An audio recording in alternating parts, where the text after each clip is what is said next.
ముందుగా ప్రేక్షకులకు శ్రీ విశ్వావసునామ సంవత్సర శుభాకాంక్షలను శైలజ క్రియేషన్స్ తెలియచేస్తోంది.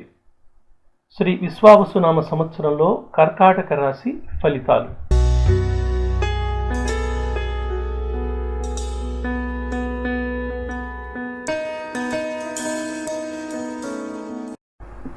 ఆదాయం 8, వ్యయం 2, రాజ్యపూజ్యం 7, అవమానం 3.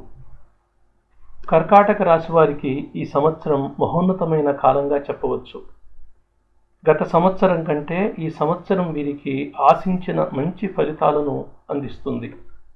ధనపరంగా, కుటుంబపరంగా, విద్యాపరంగా అన్ని రకాల అభివృద్ధిని ఈ రాశి వారికి విశ్వావసునామ సంవత్సరం కలగచేస్తుంది. అనేక బాధల నుండి కూడా వీరికి ఈ సంవత్సరం ఉపశమనం లభిస్తుంది. వివాహాది శుభకార్యాలు జరుగుతాయి. గృహ జీవితానందం క్రమంగా మెరుగుపడుతుంది. నూతన కార్యాలను ప్రారంభిస్తే అవి సఫలీకృతం కాగలవు. గత కొద్ది కాలంగా పెండింగ్లో ఉన్నటువంటి పనులు పూర్తవుతాయి. కోర్టు వ్యవహారాలకు అనుకూలమైనటువంటి తీర్పులు వచ్చే అవకాశం కనబడుతోంది. భూ గృహాదులలో వచ్చినటువంటి పేచీలు పరిష్కారమై అనవసరమైనటువంటి ఆర్థిక బాధల నుండి ఉపశమనం కలుగుతుంది. సంతాన అభివృద్ధి జరుగుతుంది. శని సప్తమాధిపతి అయి 9వ కోణ స్థితి వలన వ్యాపారాలలో అభివృద్ధి, పుణ్యక్షేత్ర సందర్శనంతో మనసుకు ఊరటను, మనశ్శాంతి కలుగుతుంది. ముఖ్యంగా పితృవర్గీయుల ఆదరణ, అభిమానం ఈ సంవత్సరం పొందుతారు.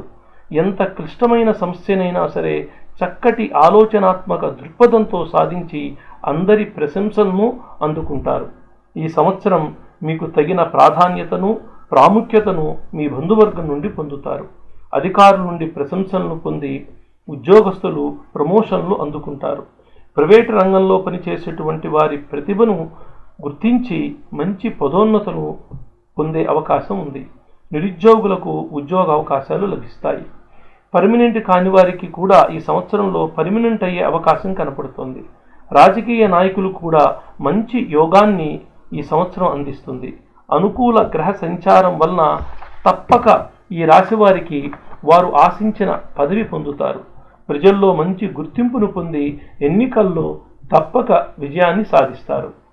కళారంగంలో ఉన్నవారికి మంచి గుర్తింపు, అనేక విజయాలను సాధించేటువంటి అవకాశాలు కలుగుతాయి.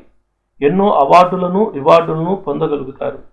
మంచి అవకాశాలను పొంది జీవితంలో స్థిరత్వాన్ని పొందే అవకాశం కనపడుతోంది. ప్రతిభకు తగిన గుర్తింపు ఈ సంవత్సరం లభిస్తుంది. వ్యాపారస్తులకు అధిక లాభాలను పొందే సంవత్సరంగా మనం చెప్పవచ్చు. సరైన అవగాహనతో, చక్కటి ఆలోచనలతో నూతన వ్యాపారాలను ప్రారంభించగలిగినప్పుడు వారు అనుకున్న లాభాలను పొందగలుగుతారు. విద్యార్థులకు వ్యయ గురు ప్రభావంతో జ్ఞాపక శక్తి తగ్గి ఆశించిన మార్కులను సంపాదించలేకపోయినా వారి ప్రయత్నం ఫలితంగా తగిన విజయాలను సాధిస్తారు. రైతులకు మొదటి పంట కంటే రెండో పంట విశేషంగా లాభిస్తుంది. ఈ రాశి వారికి మంచి వృద్ధి, గృహ లాభాలు, చేపలు, రొయ్యల చెరువులు విశేషంగా లాభించి అనేక లాభాలను పొందే అవకాశం కనపడుతుంది. ముఖ్యంగా ఈ రాశి మహిళలకు అన్ని విధాల ఈ సంవత్సరం యోగదాయకంగా ఉంటుంది. ఉద్యోగరీత్యా అనుకూల ప్రాంతాలకు బదిలీల మార్పులు జరిగే అవకాశం ఉంది. వివాహం కాని వారికి ఈ సంవత్సరం అనుకూలమైనటువంటి సంబంధాలు కుదురుతాయి. మొత్తం మీద ఖర్చులు కూడా బాగా పెరిగే అవకాశం కనపడుతోంది. దూర ప్రయాణాలు చేసే అవసరం రావచ్చు. కొన్ని గ్రహాల అననుకూలత వలన ప్రశాంతతను కోల్పోయే ప్రమాదం కనపడుతుంది. అందుకని తగిన జాగ్రత్తలను తీసుకుని అనవసర విషయాలలో తలదూర్చటం, సంబంధం లేని విషయాల్లో కలగజేసుకోవటం మంచిది కాదు. రాహు జపం చేయించడం, గురు శని కేతువులకు దానాలు ఇవ్వటం, దుర్గాదేవిని పూజించడం చేయాలి. అవకాశం ఉన్నప్పుడు అమ్మవారిని ఆరాధించి మినప గారెలను నైవేద్యంగా పెట్టడం ద్వారా మంచి ఫలితాలను పొందవచ్చు. ప్రతిరోజు విష్ణు సహస్రనామ పారాయణం చేస్తే ఈ కర్కాటక రాశి వారికి మంచి ఫలితాలను పొందగలుగుతారు. సర్వే జనా సుఖినో భవంతు.